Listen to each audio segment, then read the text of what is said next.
Well, if you're still looking for the gardening gift for your friend or family member, then you might want to consider our Oklahoma Gardening 1995 Calendar and Garden Planner.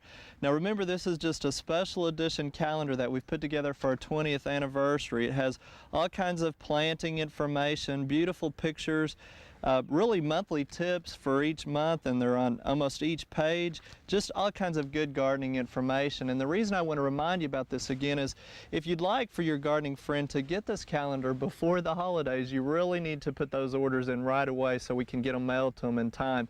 And also, if you'd like us for us to actually send the gift right to them, just put a note in there who you'd like it sent to, and then we'll put a little note in and be sure and do that for you. And that way it might save you a little bit of time too. And at the end of the show, we'll tell you more about how you can order this special edition calendar. Now, you know, this time of year also means that we'll be putting up holiday decorations, and also a lot of people like to make their own holiday gifts. But we're going to show you how to do that by using plant material right out of your own landscape. Now, the first thing you need to remember is you just don't want to go in and snip away and cut the tips out of the trees. There really needs to be an art form to it when you're pruning, and we're going to use a magnolia here.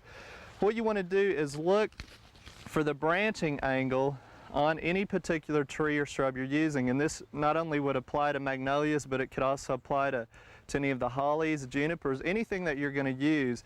And what you want to do is make your cut as close to that angle of the branch as possible. Now, it may not always be the right length for you. It may be a little bit too long. The thing you don't want to do is, like I say, just go in like so, and you can see I've left a stem here or a stub. And what happens is if it doesn't break any buds, it can start to decay and die back, and it can start to die and eventually die back to the main trunk depending on the cut. So in that case, again, you would go back to that branching angle. And if you really don't need to worry about pruning paint or any of those things, but just make sure you always cut back to another angle and you should be okay. Then I'd encourage you just to put them in a trash bag of some type while you're collecting, and then keep a bucket of water handy because you don't want them to dry out on you during the collection process. So you can use a water hose or just a watering can and just pour it pretty full with water there, and then you can shake it around to try to get some moisture in there and the roots in contact with it. Well, now that we've got our bag full of goodies, we're going to take them into Dr. Doug Needham, who's our floriculture professor, and he's going to show us how to make a festive holiday spray, one that can last for weeks, especially if you give it proper care by keeping it out of the bright sunlight. Steve and Alan brought me some material from Oklahoma Gardening that might be something you'd like to use at home in making your holiday decorations. Some beautiful pines, cedars, junipers, the nandina. We see some nice gilded pods here from magnolia. All materials that you're likely to find in your backyard or at least at your grocery store in reference to the pomegranates or apples that you might use as a focal point. Let's take a look at some of the material that they've collected and how we can work with this material. Before using it, we ought to make sure that it's fully hydrated. To do that, place it into a basin or into your bathtub with warm water. Allow it to hydrate for a couple hours. Then it's ready to use in the designs. The design is created just on a Oasis foam block. This is one that's typically used in the floral business in sympathy work, and you would find it at your local florist shop or local hobby shop. This needs to be hydrated as well. Place it onto the surface of water in the tub. Allow it to sink to the bottom on its own rather than submerging it. That will ensure that it's evenly filled with water. I've prepared just a little quick basing of material here for you so you can see how we put in the pines and the junipers and so forth, beginning with our longer branches here at the bottom and then coming up toward the top with our shorter material. And you can see then the face of the block has essentially been left open to add in these broad-leaved evergreens such as the beautiful magnolia branches.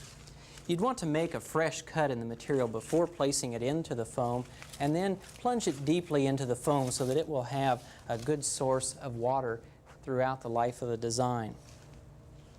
You may choose to add apples or pomegranates as the focal point. Nice bright red fruits look very attractive, and you can simply place a wired pick into the fruit at an angle, and that will secure the fruit onto the design and ensure that it doesn't twist when it is in place.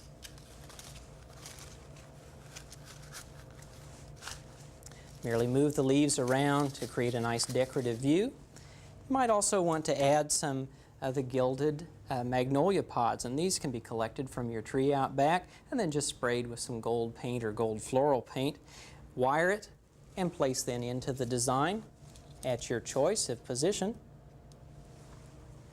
Once the design has been filled, then it's important that we spray this with an anti-desiccant such as Crowning Glory or Wilt Proof. Again, these are items you're likely to find at your greenhouse or nursery supplier.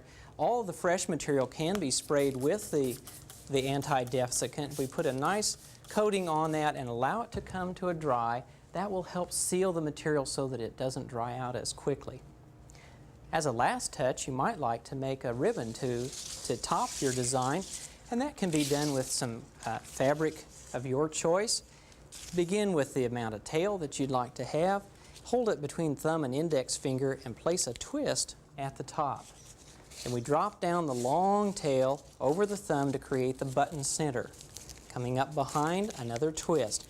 Each time passing through the thumb and index finger, we add a twist to it. So we make our top loop, twist, and a bottom loop. Another top loop, twist, and a bottom loop. And this can be then repeated however many times necessary to make the full-size bow that you'd like for your design. The completed bow then is attached to a wire pick, much as this one has been done, and that can then be opened up and fluffed into position and added to your design to complete that holiday look. I know you'll have many materials in your yard that can make a beautiful holiday design to add to your door or mantelpiece.